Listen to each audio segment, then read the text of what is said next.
Oh man, the stuff I do for y'all. It is 10:20 at night. I was doing homework, watching Thursday night football, relaxing after a day of classes, and now I'm sitting here recording a video because Kenny Stills is back with the New Orleans Saints. I did not expect to see this early, but he did work out Marquise Lee, Kenny Stills, and Kelvin Harmon.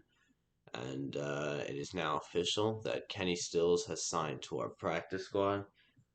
I think it's a pretty solid move considering there's technically only five active receivers for this team, and one of them is Ty Montgomery, and the other is a lacrosse player, Chris Hogan, who did catch a touchdown, but still.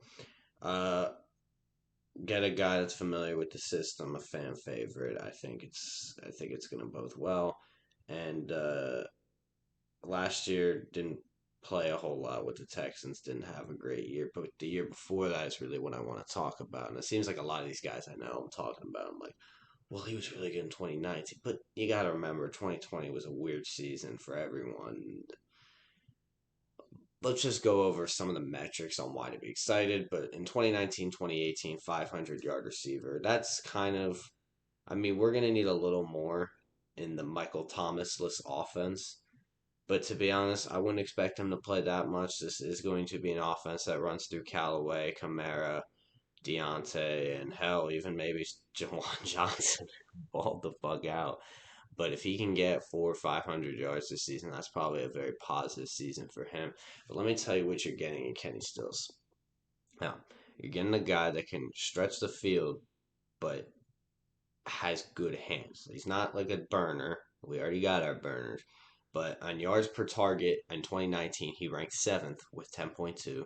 His catch rate was a 72.7%, which ranked fifth. And his true catch rate was a 90%, which ranked seventh in the league. This is a guy that knows what he's doing and can catch the ball at a very high rate. He can stretch the field, and he's not like a burner, but he can run a nice curl route. He's a very good route runner. He can run.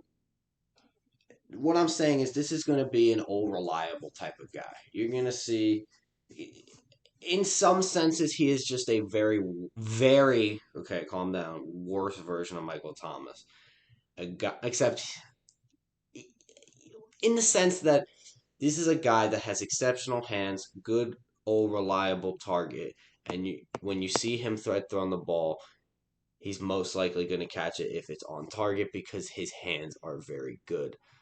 His Pro Football Focus grade in 2019 was a 72.2. The year before that was a 64. It was bad in 2020. He did not have a good 2020. I think he only had he had 19 targets and only caught 11 of them. It wasn't a great year for Kenny in 2019, but I don't know. I think this is pretty good for the team because considering where we are currently in receiver depth, this is probably the best option. This is the option I wanted the most just because, I mean, come on. This is a guy I watched when I was younger. I want to see him come back and hopefully revive a little bit of his career.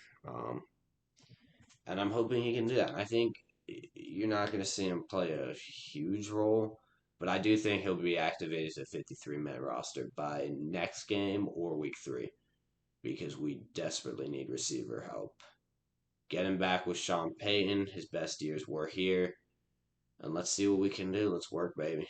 If you can't tell, I'm very tired. I had a long day, but if you enjoyed the video, do all that good stuff.